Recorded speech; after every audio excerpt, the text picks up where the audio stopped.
যে তার মনের ইচ্ছা মতো চলে, আল্লাহ তাকে কতগুলো শাস্তি দেয়। এর মধ্যে একটা শাস্তি হলো ওয়াজআলা আলা বাসারিহি গিশাওয়া, আল্লাহ তাআলা তার চোখের সামনে পর্দা ফেলে দেয়।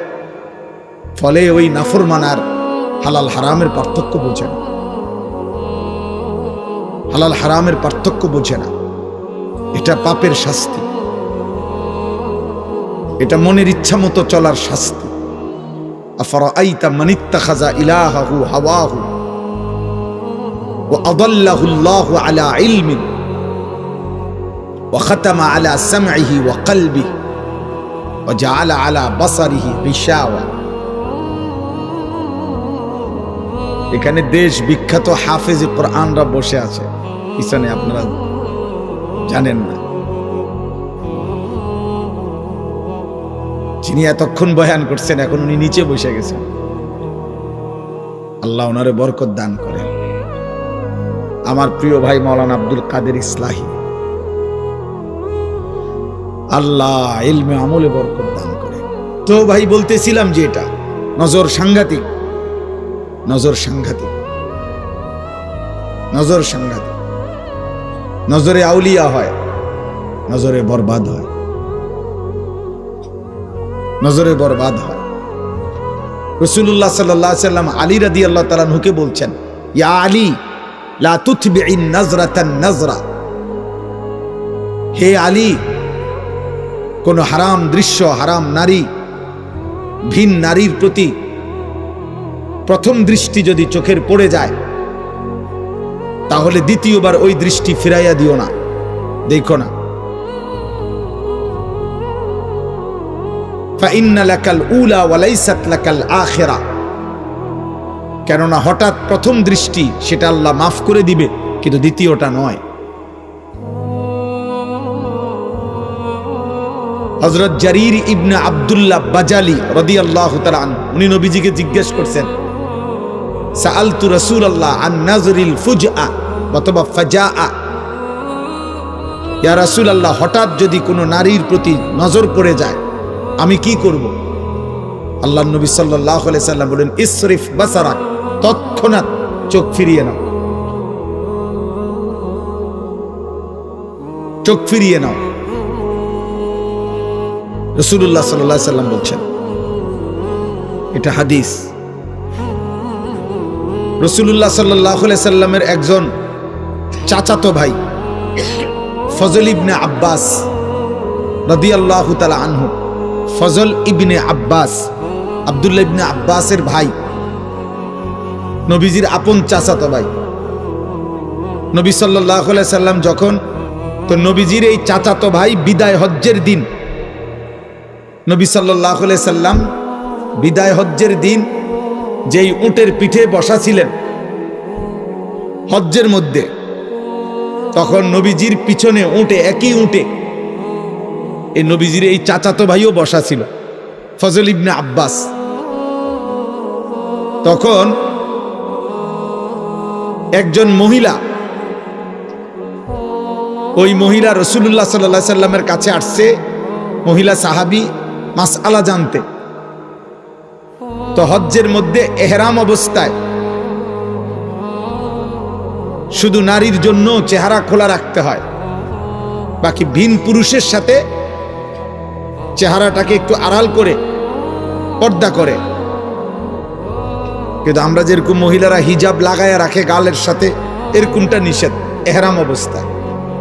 এজন্য মহিলারা আলাদা একটা অতিরিক্ত বাড়তি কাপড় দিয়া ওই কাপড়টা ঝুলাইয়া রাখে। তো যার কারণে ওই নারীর চেহারাটা বোঝা যাচ্ছিল।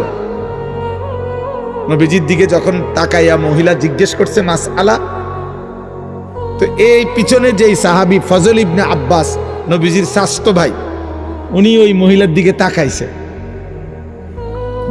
দুইবার উনি মহিলার দিকে তাকাইছে, নবীজি দুইবারই নিজের হাত দিয়া চেহারা ঘুরাই দিছে, তুমি এদিকে কি চাও?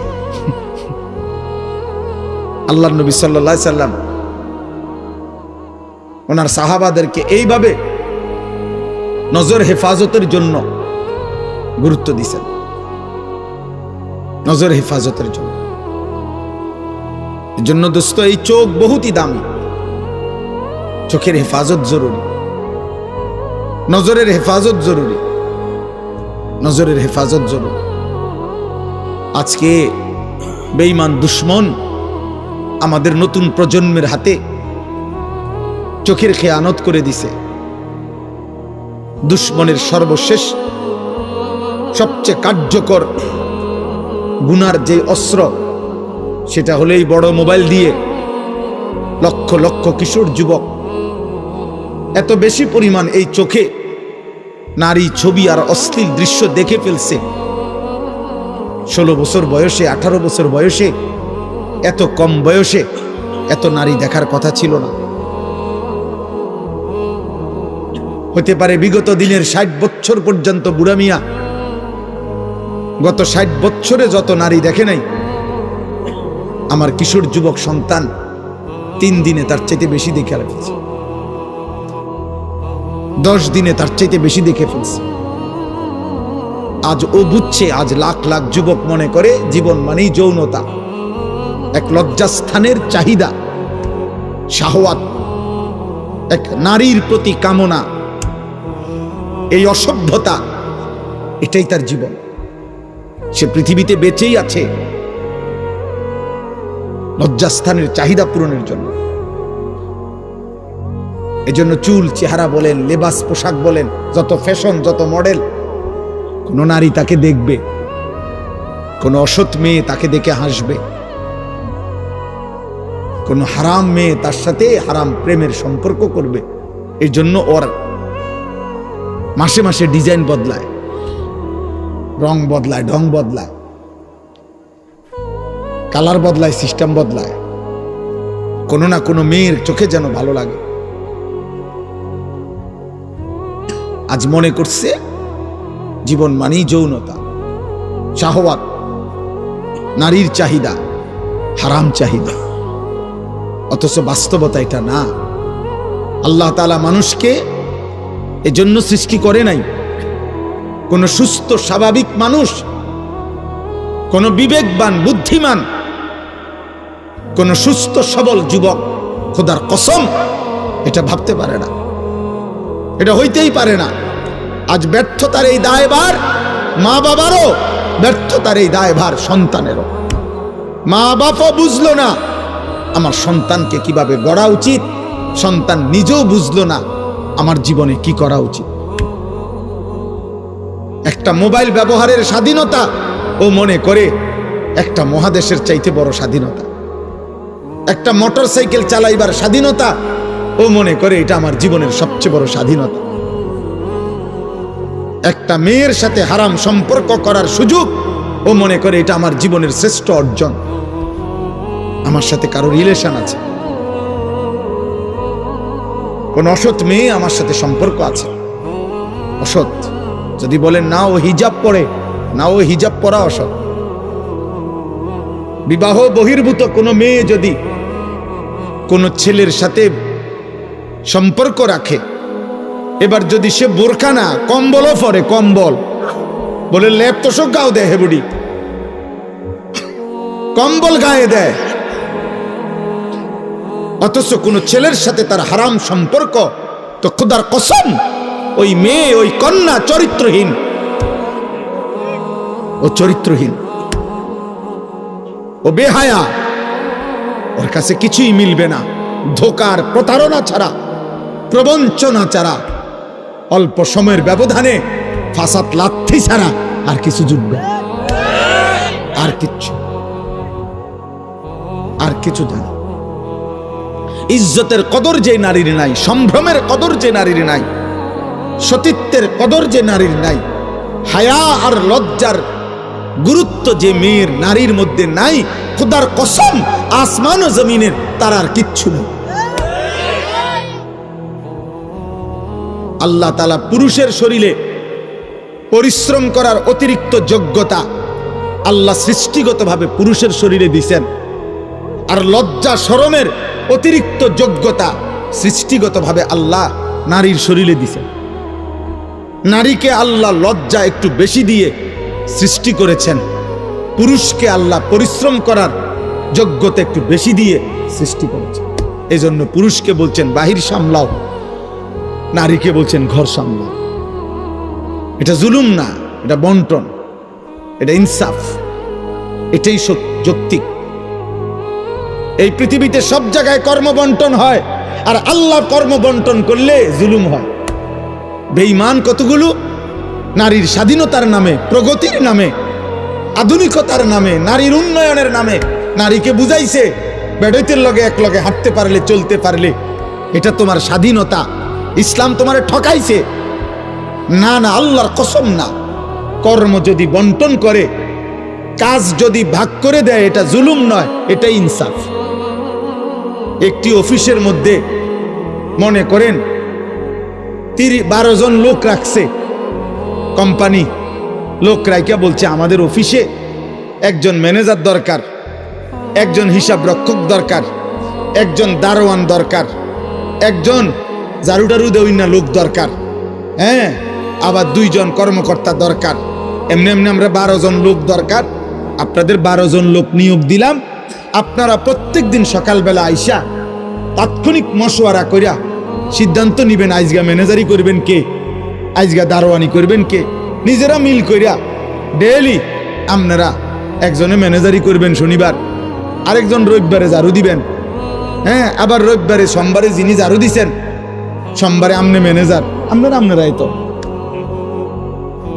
আপনারা মিল করে নিয়েন। এই কোম্পানি চলবো তো, লাল বাতি জ্বলতে বেশিক্ষণ লাগবে না তো। তাইলে তো এখানে কি কোনো কর্ম বন্টন করতে হবে? এই 12 জনের মধ্যে কাজ ভাগ করে দিতে হবে না? কথা বলে না কেন?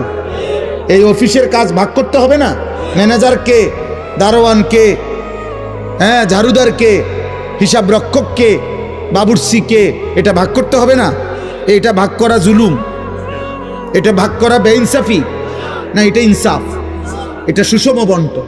তো আল্লাহ তাআলা বলছেন পুরুষ আমি সৃষ্টি করেছি, নারী আমি সৃষ্টি করেছি, আমি সৃষ্টি করেছি। পুরুষের শরীরের সক্ষমতা কতটুকু আমি দিয়েছি জানি, নারীর শরীরের সক্ষমতা কতটুকু আমি দিয়েছি জানি। এবার আমি আল্লাহ কর্ম বন্টন করে দিলাম। পুরুষ তুমি বাহির সামলাও, নারী তুমি ভিতর সামলাও। এটা জুলুম হবে কেন? এটা অন্যায় হবে কেন বলেন? এটা অতএব দয়া করে নারী পুরুষের ক্ষেত্রে ইসলাম যা বন্টন করছে, কোরআন যা ভাগ করে দিছে, ওয়াকারনা ফি বুয়ুতিকুন্না, আল্লাহ বলছে নারী তুমি ঘরে থাকো। আর পুরুষকে বলছে ফান্তাশিরু ফিল আরদ, তোমরা জমিনে ছড়িয়ে পড়ো। ওয়াবতাগু মিন ফাদলিল্লাহ, আল্লাহর দেওয়া রিজিক তালাশ করো। এই যে বন্টন, এটা ইনসাফ। এটাই কি বলেন না? ইনসাফ। হাদিসের মধ্যে আছে নবীজি দোয়া করে বলতেন আল্লাহ আপনার ব্যাপারে আমার সিদ্ধান্ত যা তা ইনসাফ। নবীজি সবসময় এটা বলতেন, আল্লাহ আপনি আমার ব্যাপারে যা ফয়সালা করছেন আমি কখনোই কোন সেকেন্ডে আল্লাহ আমি এটা জুলুম মনে করি না। আদলুন ফিয়া কাদাউক, আপনার প্রতিটা ফয়সালা আমার ব্যাপারে এটাই ইনসাফ, এটাই যৌক্তিক, এটাই বাস্তবসম্মত, এটাই বিবেকসম্মত, এটাই ইনসাফসম্মত। রবের বন্টন জুলুম হইতে পারে না। সৃষ্টিকর্তার বন্টন কি হইতে পারে না? জুলুম হইতে পারে না। যাই হোক, তো আমি আসলে প্রথম কথা বলতেছিলাম এই কথাটা যে চোখের হেফাজত, নজর বড় দামি। ওই আমি এই কথাটাই বললাম, ওলামায়ে কেরামের নজরের দিকে তাকায় আল্লাহর কথা শুনলে বরকত হয়। চোখ বড় দামি, এই নজরের বরকতে দিন আসে। কোন আল্লাহওয়ালা, কোন আলেমে দিন, কোন মুত্তাকির চোখে আসা যাওয়া করা, ওনার চোখে চোখে থাকা, উনি আপনারে দেখলে চিনে, আপনি উনাকে দেখলে চিনেন, উনি আপনার দিকে তাকাইছে, আপনি উনার দিকে তাকাইছেন, এই আসা যাওয়া, এই সম্পর্ক, এই চেনা জানা, এটা হাসরের ময়দানে ভীষণ উপকার দেবে। এটা হাসরের ময়দানে ভীষণ উপকার দেবে। বহু নেক বান্দা, প্রিয় বান্দারা তাদের এরকম পরিচিত জনদেরকে টেনে নিবে, ডেকে আও তুমি আও, আমি তোমার চিনি, আমি তোমার চিনি, তুমি ওদিকে দাঁড়ায় আছো কেন, আমার কাছে আসো। ইনশাআল্লাহ আল্লাহ তাআলা আমাদেরকে হক্কানি রব্বানি মুত্তাকি আল্লাহর প্রিয় বান্দাদের সঙ্গী হওয়ার তৌফিক দান করে। বলে না আমি চোখ হেফাজত করবে, নওজোয়ান ভাই চোখ হেফাজত করবে। দোস্ত এই চোখ যা মন চায় তা দেখার অনুমতি নাই, সৃষ্টিকর্তা অনুমতি দেন নাই, আল্লাহ অনুমতি দেন নাই। ভাইয়া নিজের হায়াত নিজে নষ্ট করলে আরেকবার মিলবে না, আরেকবার মিলবে না বাপ, আরেকবার মিলবে না, আরেকবার মিলবে না। একটা ছেলেকে হলেও বললাম, আজকে নওজোয়ান কিশোর বয়সী বেশি অতিরিক্ত চোখের অসংলগ্ন ব্যবহার, যা মন চায় তাই দেখে, সারা রাত নারী দেখে, ছবি দেখে, মোবাইলের অস্থির দৃশ্য দেখে। আহা আহা আহ, এটা জিনা। চোখ দিয়ে নারী দেখলে, নারীর ছবি দেখলে এটা জিনা, জিনা, চোখের জিনা। জিনাল আইনে আন নজরু, নবীজি বলছে চোখের জিনা, হারাম নারী দেখা, হারাম ছবি দেখা, হারাম দৃশ্য দেখা, এটা জিনা। আর নবীজি বলছে লা ইয়াজনি জানি হিনা ইয়াজনি ওয়া হুয়া মুমিন, জিনাকারীর ঈমান থাকে না, ব্যভিচারীর ঈমান থাকে না। এটা আমি কথার প্রসঙ্গের জন্য বলে নিলাম। আমি সবসময় বলি বিবাহ বহির্ভূত প্রেম হয় না, বিবাহ বহির্ভূত সম্পর্ক হয় না, বিবাহ বহির্ভূত যে নারী পুরুষ ছেলে মেয়ের সম্পর্ককে ভালোবাসা বলে না, প্রেম বলে না, এটাকে জেনা বলে, জেনা, ব্যভিচার। এটা যে দূরে হোক, চোখে দেখলে চোখের জেনা, হাত দিয়ে ছুঁয়ে দিলে হাতের জেনা, কান দিয়ে শুনলে কানের জেনা, হৃদয় দিয়ে ভাবলে হৃদয়ের জেনা, জিব্বা দিয়ে কথা বললে জিব্বার জেনা, পাও দিয়ে পাশে গেলে সাথে থাকলে পায়ের জেনা, লজ্জাস্থান দিয়ে ব্যভিচার করলে লজ্জাস্থানের জেনা, সবটাই জিনা। নবীজি বলছে, বিশুদ্ধ হাদিস, একবারে বুখারী মুসলিমের হাদিস, জিনাল আইন, জিনার রিজল, জিনাল ইয়াদ, জিনাল লিসান, জিনাল নফস, জিনার রিজল। আল্লাহ নবী বলছে চোখের জেনা, হাতের জেনা, কানের জেনা, জবানের জিনা, কলিজার অন্তরের জিনা, লজ্জাস্থানের জিনা, জিনাল ফারজ। আমরা প্রত্যেকে এটা বাঁচা দরকার। রাত গভীরে আমি আমার এই প্রথম কথা বললাম, চোখ হেফাজত করেন, চোখ হেফাজত করেন, নজর হেফাজত করেন। আল্লাহ বলছে ওয়াকুল্লিল মুমিনাত ইয়াগদুদনা মিন আবসারিহিন্না, হে নবী ইমানদার নারীদেরকে বলেন ওরা যেন ওদের চোখ নামায় ফেলে, ওয়াহফাজনা ফুরুজাহুন্না, ওরা যেন ওদের লজ্জাস্থানের হেফাজত করে। প্রথম বললেন পুরুষকে বলেন, হে নবী আপনার ইমানদার উম্মতকে পুরুষদেরকে বলেন চোখ নামাক। আবার সাথে সাথে বললেন ইমানদার নারীদেরকে বলেন তারা যেন চোখ নামা, দুই চোখ যেন চোখাচোখি না হয়, চোখাচোখি যেন না হয়। আল্লাহ বলছে যালিকা আজকা লাহুম, চোখের হেফাজত আল্লাহ তাআলা কোরআনে বলছে ভাইয়া চোখের হেফাজত, যালিকা আজকা লাহুম, এটা হচ্ছে সর্বশ্রেষ্ঠ পবিত্রতা। আজকা ইসমে তাফদিল, আরবিতে আধিক্যবোধক শব্দ, আধিক্য বুঝায় আজকা। আল্লাহ বলছে চোখের হেফাজত পবিত্রতার চূড়ান্ত সীমা, পবিত্রতার চূড়ান্ত। আল্লাহ উদাহরণ দিছে, চোখ হেফাজত করবা, আমি আল্লাহ হৃদয়ের সর্বোচ্চ পবিত্রতা আমি আল্লাহ দিয়ে দেব, আমি আল্লাহ দিয়ে দেব চোখের হেফাজত। আল্লাহর ওয়াদা এটা। আল্লাহ কোরআনে বলছেন ওয়ালা ইউবদিনা যিনাতাহুন্না ইল্লা মা যাহারা মিনহা, নারীকে বলো বন্ধু ও যেন কোনোভাবে ওর সৌন্দর্য প্রকাশ না করে, না শরীরের সৌন্দর্য না পোশাকের সৌন্দর্য। নারীর সবই সুন্দর, নারীর হাসিও সুন্দর, নারীর দেহও সুন্দর, নারীর পোশাকও সুন্দর, নারীর কাপড়ও সুন্দর, নারীর সবই আকর্ষণীয়। অতএব আল্লাহ বলছেন এই আকর্ষণ পুরুষের চোখে আমি দিয়েছি। যুইয়িনা লিন্নাস হুব্বুশ শাহওয়াত মিনান নিসা, আল্লাহ বলছে এই পৃথিবীর যত কিছু আকর্ষণীয় আমি বানিয়েছি তার মধ্যে 1 নম্বরে নারীর প্রতি আকর্ষণ আমি বানিয়েছি। প্রথম আকর্ষণ। এই সুতীব্র আকর্ষণ যদি না থাকতো তো স্বামী স্ত্রীর সম্পর্ক হতো না, আর স্বামী স্ত্রীর এই সম্পর্ক না হলে মানব প্রজন্ম এই পর্যন্ত আসতো না। এই জন্য আল্লাহ তাআলা বলছেন নারীর প্রতি আন্তরিকতা, আগ্রহ, আকর্ষণ এটা আমি দিছি, এটা আমি দিয়েছি।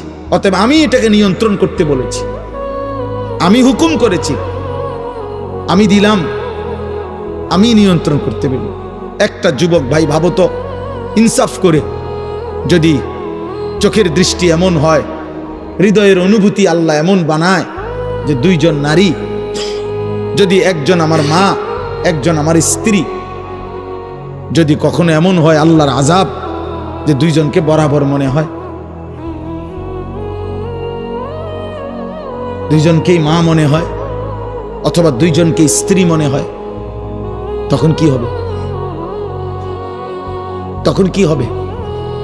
রব বলে বান্দা তোমার যদি বিবেক থাকে তো তুমি ভাবো তো 1 মিনিটের ব্যবধানে 30 সেকেন্ড ভাগ করো, 2 ভাগ, 60 সেকেন্ডকে তুমি 30 সেকেন্ডে ভাগ করো, 30 সেকেন্ড মায়ের দিকে তাকাও, আমি আল্লাহ 30 সেকেন্ড মায়ের প্রতি যেই ভালোবাসা শ্রদ্ধা তোমার হৃদয়ে দেব, স্ত্রীর প্রতি সেটা না। পরের 30 সেকেন্ড স্ত্রীর মধ্যে দেখো, তার প্রতি যেই ভালোবাসা যেই চাহিদা ওটা মায়ের মধ্যে না। মাত্র 30 সেকেন্ডের ব্যবধানে আমি যে হৃদয় বদলে দিলাম, মায়ের প্রতি একরকম আগ্রহ, স্ত্রীর প্রতি ভিন্ন রকম আগ্রহ, এটা যিনি করছেন তিনি আমি আল্লাহ। আমি যদি এটা না করতাম বান্দা, কি হতো? যদি 2 জনই মা হয়ে যেত, 2 জনে যদি বিবির মতো মনে হইতো, স্ত্রী মনে হইতো, তো মায়ের ইজ্জত থাকতো কই? 2 জনেই মা হইলে স্ত্রীর ভালোবাসা মিলতো কই?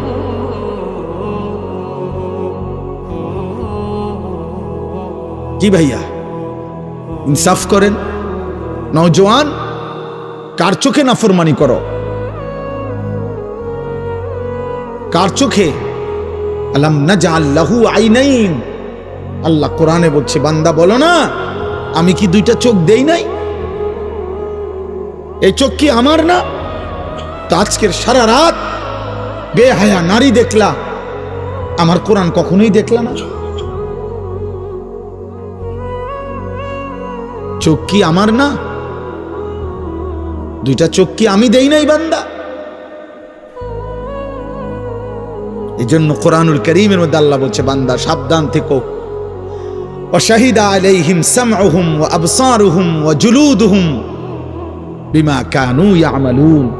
কিয়ামতের দিন আমি আল্লাহর সামনে বান্দা তোমার কান, তোমার চোখ, তোমার সারা দেহের চামড়া, আমি আল্লাহর সামনে তোমার সারা জিন্দেগীর কৃতকর্মের সাক্ষ্য দেব। 3 জিনিস বলছেন, সামউহুম কান, ওয়া আবসারুহুম চোখ, ওয়া জুলুদুহুম এই চামড়া সাক্ষ্য দেবে। বন্ধু, প্রতিবার নারী দেখে, উলঙ্গ ছবি দেখে, জিনা দেখে, নর্তকীর নাচ দেখে যতবার তোমার চামড়ায় শরীরে ফিলিংস হইছে, এই ফিলিংস পৃথিবীর কেউ বোঝে নাই। রব বলেন আমি জানি তোমার চামড়া সাক্ষ্য দেবে কিয়ামতের দিন আমি আল্লাহর সামনে। এই জন্য মানুষের যৌনতার অনুভূতি চামড়াতে। এই জন্য যত ডাক্তার মনে রাখবেন চর্মরোগের ডাক্তার, অত ডাক্তার যৌন রোগেরও ডাক্তার। আপনি দেখেন এই কাগজে লেখা ভিজিটিং কার্ড, চর্ম ও যৌন রোগ বিশেষজ্ঞ। ছোট মোটো ডাক্তার তো আছে। হ্যাঁ, যত ডাক্তার চর্ম ডাক্তার, অত ডাক্তার যৌন ডাক্তার। এটা এক ডিপার্টমেন্ট, এটা একই বিষয়। এজন্য চামড়ার অনুভূতি, চামড়ার ফিলিংস আল্লাহ বলছে সাক্ষী দেবে আমার সামনে। চামড়া বলবে আল্লাহ ও এতবার, এত রাত, এত ঘন্টা, এত মিনিট, সেকেন্ড হারাম দৃশ্য দেখে দেখে, নারী দেখে দেখে তার শরীরে শিহরণ হয়েছিল। হারাম কামনা বাসনা জাগছিল, অবৈধ চাহিদা জন্ম নিছিল। আল্লাহ বলবেন বান্দা এবার এটার বিচারও শুনে নাও। ক্বালু লিমা শাহিদতুম আলাইনা, নাফরমান বান্দা তখন বলবে হায় আমার দেহের অঙ্গ, হায় আমার চোখ, হায় আমার কান, হায় আমার চামড়া, কেমনে পারলা আমার বিরুদ্ধে সাক্ষ্য দিতে? লিমা শাহিদতুম আলাইনা, কেন সাক্ষ্য দিলা? আমার বিরুদ্ধে কেমনে কথা বললা? হায় হায় চামড়া, কথা বলতে জানো তোমরা, এটা আগে বললা না? হে নাক, হে চোখ, হে শরীরের হাত পায়ের চামড়া, তোমরা যে কথা বলতে পারো এটা কেন বললা না দুনিয়ায়? আমি তো জানতাম শুধু জিহ্বায় কথা বলে, এখন দেখি তোমরাও কথা কইতে আসো। বিষয়টা কি? কোরআনে আল্লাহ বলেন সারা দেহের চামড়া বলবে ক্বালু আনতাকানাল্লাহুল্লাযী আনতাকা কুল্লা শাই। আজ এই হাসরের ময়দানে সমস্ত সৃষ্টির যিনি জবান খুলে দিছেন সেই রব আমাদের জবানও খুলে দিছেন। মানে কি? মানে তাফসীরের মধ্যে আছে কসম খোদার, হাদিসে আছে, নবীজি বলছেন হাসরের মাঠে স্বর্ণের চাকা কথা বলবে, রৌপ্যের চাকা কথা বলবে, মানুষের সম্পদ কথা বলবে। স্বর্ণের টুকরা ডাক দিবে স্বর্ণের চাকা। তাফসীর ইবনে কাসির আমি নিজে পড়ছি, ওয়া আখরাজাতিল আরদু আসকালাহা, এই আয়াতের তাফসীর আছে ইজা জুলজিলাতিল আরদু জিলজালাহা ওয়া আখরাজাতিল আরদু আসকালাহা। আল্লাহ বলছে ইসরাফিল যখন দ্বিতীয়বার ফু দিবে, কাঁপতে কাঁপতে জমিনের নিচের সবকিছু জমিনের উপরে চলে আসবে, স্বর্ণের খনি উপরে চলে আসবে, রৌপ্যের খনি উপরে চলে আসবে, সম্পদের খনি উপরে চলে আসবে, আর সমস্ত স্বর্ণ, সমস্ত রৌপ্য, সমস্ত অর্থ, সমস্ত সম্পদ কথা বলবে, কথা কথা। নবীজি বলছে ডাক দিবে আইনা সারিক, এই চোর এদিকে আয়, লিহাদা সারাকতা, চোর ডেকে বল, চোরকে ডেকে সম্পদ বলবে এই সম্পদের জন্য তুই চুরি করছিলি বেঈমান, এখন নে, এই নে বেটা এখন নে। আইনাল কাতি, এই ডাকাত এদিকে এনা এনা, লিহাদা সারাকতা, এই সম্পদের জন্য চুরি করেছ, এদিকে এদিকে। হাদিসে এই কথা স্পষ্ট আছে, আইনা কাতি, আও। আল্লাহর নবী বলেন সম্পদ ডাইকা বলবে যে হে আত্মীয়তার সম্পর্ক ছিন্নকারী, আইনা কাতিউ রাহিমিন, চাচার লগে, ভাতিজার লগে, চাচতো ভাইয়ের লগে, জ্যাঠাতো ভাইয়ের লগে, আপন ভাইয়ের লগে, আপন চাচার সাথে 30 বছর মামলাবাজি করছ বেটা, মিথ্যা তুই জানতি, এটা তোর না, এটা তুই বুঝতি বেটা তোর না, কিন্তু ক্ষমতা তোর ছিল, তোর বুদ্ধি একটু ছিল, তুই আলগা ফসে খাওয়াইয়া দলিল, এই যে দলিল, ঠিক আছে দলিল, কিন্তু তুমি তো দিল দিয়া জানো এটা তোমার না, মিছা কথা কইছো, আরি সিটারি করছো তুমি। ও বেটা হয়তো একটু সোজা, তোমার ছোট ভাই হয়তো একটু সিধা সাদা, তোমার চাচা হয়তো বোঝে নাই, তোমার চাচার হে পরিমাণ ফুট নাই, তোমার চাচার হেদ্দুর ক্ষমতা নাই, তুমি আত্মীয়তার সম্পর্ক ছিন্ন করে সম্পদ নিছ। আল্লাহর কসম সম্পদ চিৎকার দিয়ে বলবে এই বেঈমান এদিকে, লিহাদা কাদ কাতাতা সিলাতাক, তুমি তোমার আত্মীয়তার সম্পর্ক ছিন্ন করেছিলে এই সম্পত্তির জন্য, ফাতি মিনহা, নে এখান থেকে নে। ওয়াকালাল ইনসানু মা লাহা, মানুষ সব অস্থির হয়ে যাবে, বেকুব মানুষগুলো বলবে একজন আরেকজনকে, কিরে ভাই এটা কি হইল? মা লাহা, কি হলো এটা? স্বর্ণ কেমনে কথা বলে, রৌপ্য কেমনে কথা বলে, টাকার বান্ডেল কেমনে কথা বলে, সব দেখি কথা বলে, বিষয়টা কি রে ভাই? রব্বুল আলামিন তখন বলবেন ইয়াউমা ইদিন তুহাদ্দিসু আখবারাহা, আল্লাহ বলবে বান্দা অবাক হয়ে গেলা, আশ্চর্য হয়ে গেলা, স্বর্ণ চাকা, রৌপ্যের চাকা কথা বলা দেখে। বান্দা এবার নতুন আশ্চর্য দেখো, ইয়াউমা ইদিন তুহাদ্দিসু আখবারাহা, তোমার সারা জিন্দেগীর ভালো মন্দ সমস্ত কর্মকাণ্ড এবার তোমার পায়ের নিচের জমিন কথা বলবে। এবার শোনো, এবার শোনো তোমার জমিন কি বলে, এবার শোনো জমিন কি বলে। জমিনও কথা বলে, ইয়াউমাইদিন তুহাদ্দিসু আখবারাহা, জমিনের সব খবর জমিন বলে দিবে। দোস্ত, এই পৃথিবীর সব খবর জমিনের মধ্যে হেফাজত আছে। জমিনে অত্যাধুনিক স্বয়ংক্রিয় মেশিন আছে জমিনের মধ্যে। এই পৃথিবীর যত আধুনিকতা বিজ্ঞানের মাথায়টা কিন্তু রবের দেওয়া। প্রযুক্তির সমস্ত উৎকর্ষ এটা যিনি পরিমিত মাত্রায়, নাহলে একসাথে যে এই বিজ্ঞানী এখন এটা আবিষ্কার করতে আসছে, 30 বছর আগের বিজ্ঞানীরা ফাইল না গা। হেরাও তো বিজ্ঞানী ছিল না। কোরআন শরীফে আছে, আল্লাহ ওয়াদা দিছে, ওয়ায়াখলুকুকুম মা লা তা'লামুন, বান্দা তোমরা জানো না, আমি ধীরে ধীরে আমি আল্লাহ তাআলা সৃষ্টি করতেই থাকবো। আমি আস্তে আস্তে এমন আধুনিক বানাবো। আধুনিক হতে হতে আমরা তাফসিরে পড়ছি, আধুনিকতার শেষ সীমা, চূড়ান্ত সীমায় যখন পৌঁছবে অত্যাধুনিক এবং গতি। মনে রাখবেন, আধুনিকতার মূল স্লোগান হলো গতি, দ্রুততা। দ্রুততা যত আধুনিক হওয়া এটা হলো স্লো না, মানে দ্রুততাটাই হলো আধুনিকতা। আরো তাড়াতাড়ি, আরো তাড়াতাড়ি, আরো তাড়াতাড়ি, 4G 5G 6G, আরো আরো আরো গতি, আরো গতি, আরো গতি, আরো গতি। আল্লাহ বলেন এইভাবে ইসরাফিল ফুর সময় যেই গতি হবে, এর পরের গতিতে যখন হাসরের মাঠ কায়েম হবে, তো এই কোটি কোটি আদম থেকে ইসরাফিলের ফু পর্যন্ত এই গোটা সৃষ্টির বিচারের আল্লাহ বলেন মনে হবে যেন এত দ্রুত গতিতে কাল্লামহিল বাসার, চোখের একটা পলকের মতো শেষ হয়ে গেছে।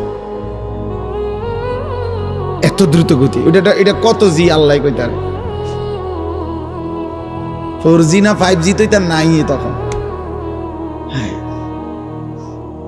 এই জন্য আমরা প্রত্যেকেই দয়া করে প্রত্যেকেই আমরা নজরের হেফাজত করব। বলেন ইনশাআল্লাহ। চোখের হেফাজত করব ইনশাআল্লাহ। নওজোয়ান ভাই অনেক কষ্ট করে, যে কয়জন ভাই বাবা বসে আছেন, আপনাদেরকে এটা প্রথম বললাম, দয়া করে রহম করেন, রহম করেন। এই চোখ আল্লাহর দেওয়া। এই কোন দুর্ভাগ্য চোখ, যে চোখ তার রবের কালাম কখনোই দেখল না। হায় যুবক, হায় বাবা, যে চোখ তার মালিকের কালামই পড়তে পারল না, যে জিহ্বা তার রবের কালামই পড়তে পারল না। আমার তো মনে হয় ওই জিহ্বা কথাই বলতে জানে না, ওই চোখ তো কিছুই দেখে না। আমি দুইটা কথা সব সময় আমার মনে হয়, আরে একটা হলো যেই জিহ্বা আল্লাহর কোরআন দেখে দেখেও পড়তে পারে না, আমার কাছে মনে হয় এটা কোনো জিহ্বাই না, তার কোনো জিহ্বাই নেই।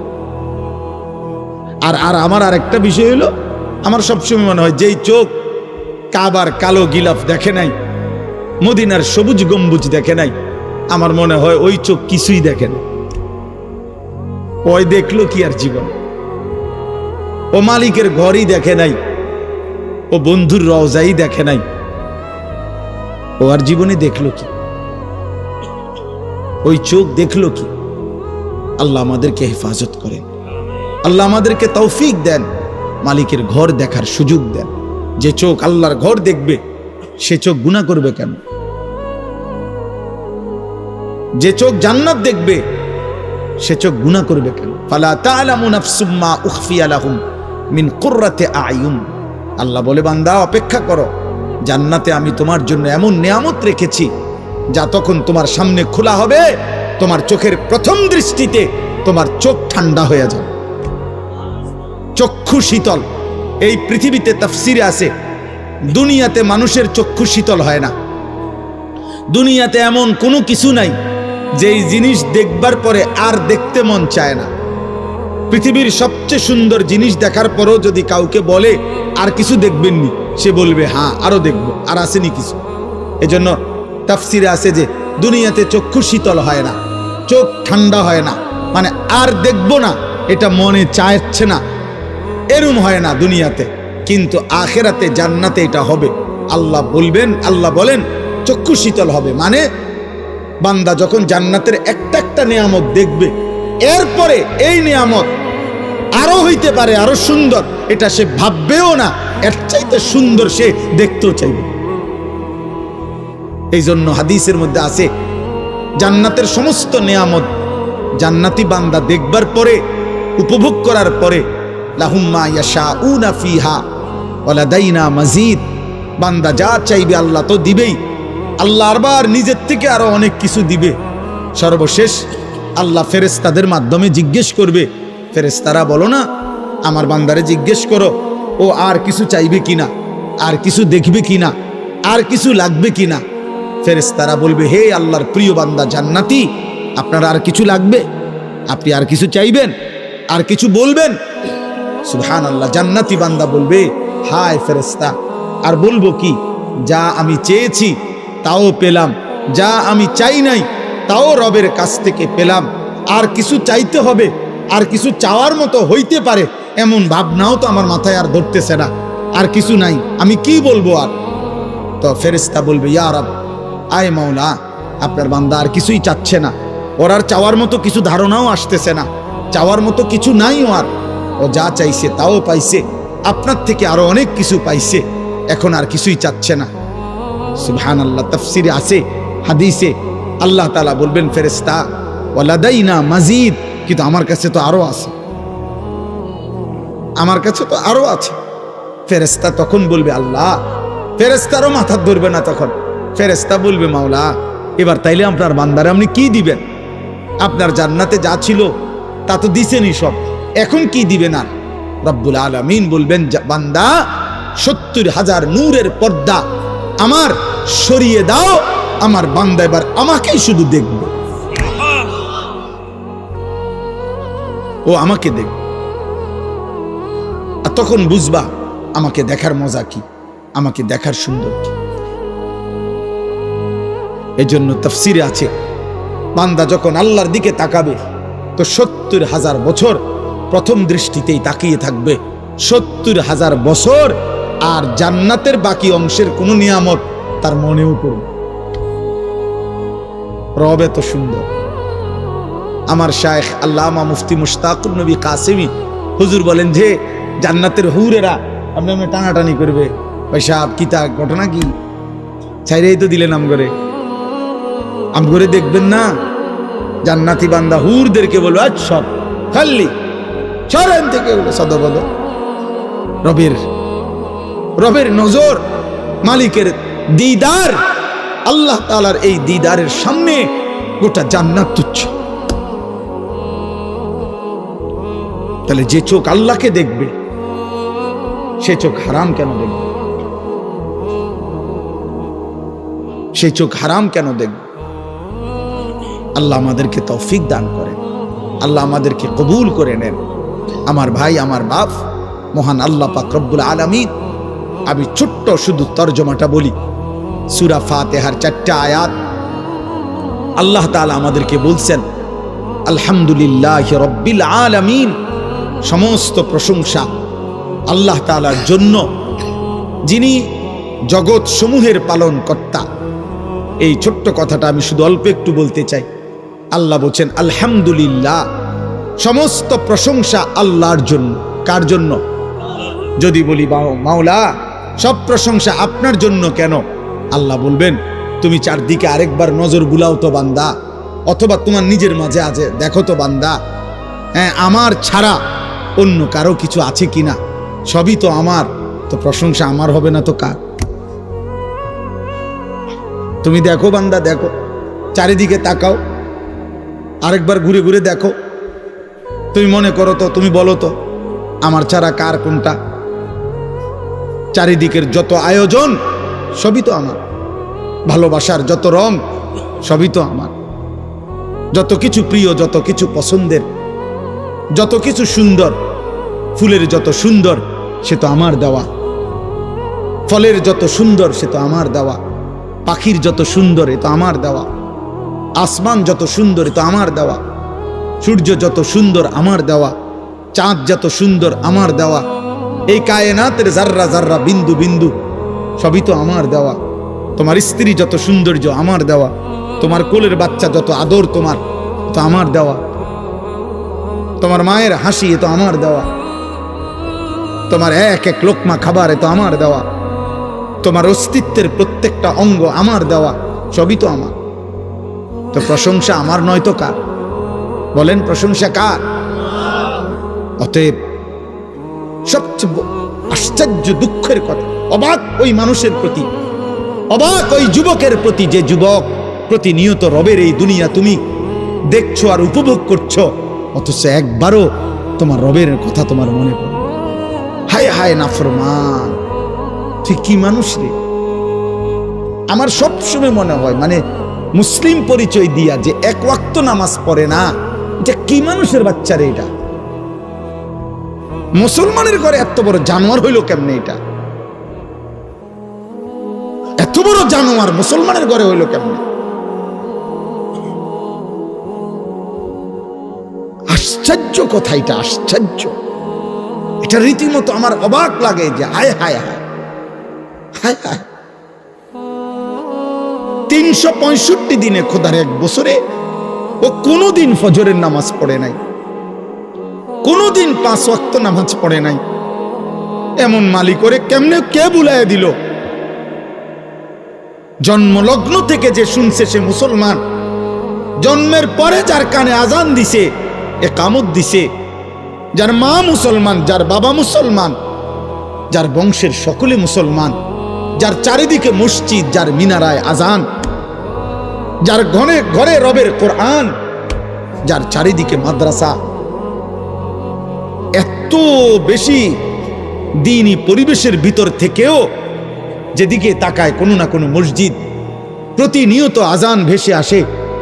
তার মা জানে মুসলমান, তার বাবা জানে মুসলমান, সে নিজের হাতে কতবার লিখছে তার ধর্মের নাম ইসলাম। এত কিছুর পরে ও একটা সাজদাও দিবে না? বলেন না কেন? ওইটা কি বিষয়টা? তোমরা যদি এখানে একটা ছেলে এমন থাকো দোস্ত, মায়ের বুকের যদি 1 ফোঁটা দুধ পান করে থাকো, একবার বলো, কে তোমার এমন মালিক ভুলায় দিল? এমন রব কেমনে ভুলে গেলা? এমন মালিক কেমনে ভুলে গেল?